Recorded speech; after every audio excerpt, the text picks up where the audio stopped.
Today I'm going to review the Swing Speed Radar by Sports Radars Incorporated, the blue version. I'm going to show you exactly how to use it. I'm going to give you all the features that it includes, and I'll give you my honest opinion whether I believe this is the best radar for you to purchase to measure your swing speed. Welcome back to the Macro Golf YouTube channel. If you're new here, welcome. It means a lot for me if you hit the subscribe button, click the notification bell, get notified of all the videos as they come out, all of that stuff. If you're coming back, welcome back. Thank you for sticking with the channel. So today, something a little bit different. We're actually going to do a review of a product. I did a review years and years ago of what I believed at the time was the cheapest speed radar. I'll stick a link to that video. That's one of my first ever YouTube videos. And you guys are still watching that video. You're still checking that video out and trying to see if there's a radar that's good for you to measure your speed.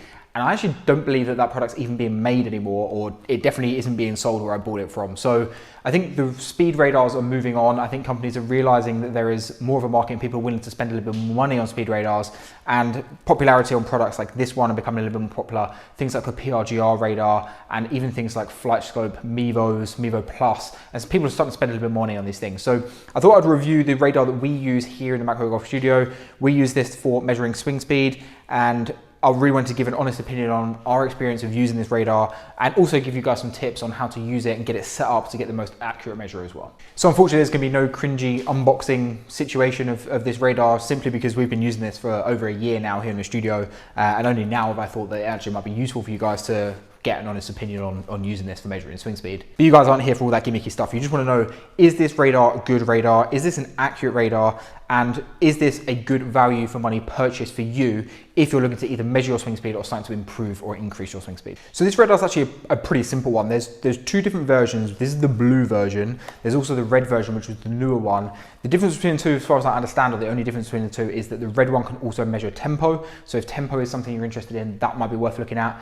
But this is the blue radar, and simply this will measure swing speed and club head speed. It can measure from speeds from 20 miles an hour up to 200 miles per hour, which for golf is going to be way within our threshold. And the first positive I'll give is I believe that the fact that this is so simple and the fact that it will only measure club head speed makes it probably one of the most reliable in terms of speed alone. Well, this product will not do like other radars will do. It will not measure ball speed. It will therefore not give you any carry distances, any kind of ball flight metrics or anything like that.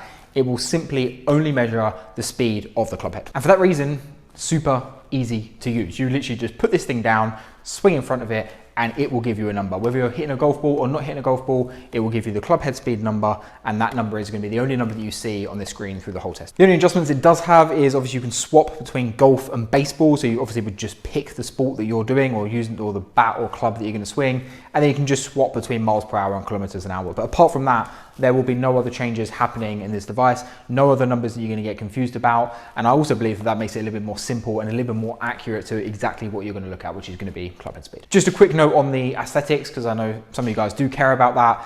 It doesn't look that slick, right? I think you can see that on here. It looks pretty almost like a hospital piece of equipment. It looks like something that would be used in a lab. It looks like something that's kind of not cool, gimmicky, fancy, slick back kind of like look. It is very plain. It's got this very kind of like dull gray and blue thing, but as I said, this thing is not trying to be anything. It's not. It is literally just going to try and measure your club head speed and try and give you as accurate number as possible. But what it is in terms of appearance and structure compared to the original radar that I measured 3 years ago is it feels pretty solid, right? We've actually had someone, I think I'll show you the little dent in this. We've actually had someone hit this. This has been thrown around many times. It's been abused in the last year, and it still works. There's no issues with it. There's no damage. It's still thrown around, where I know some of the cheaper radars and some of the older radars, they are very vulnerable. They are not made as good quality, and yeah, they're just not kind of up to the standard. I don't believe that if we'd have had one of those cheaper ones, it would still be here a year down the line. The other thing to note with this radar is there is no need for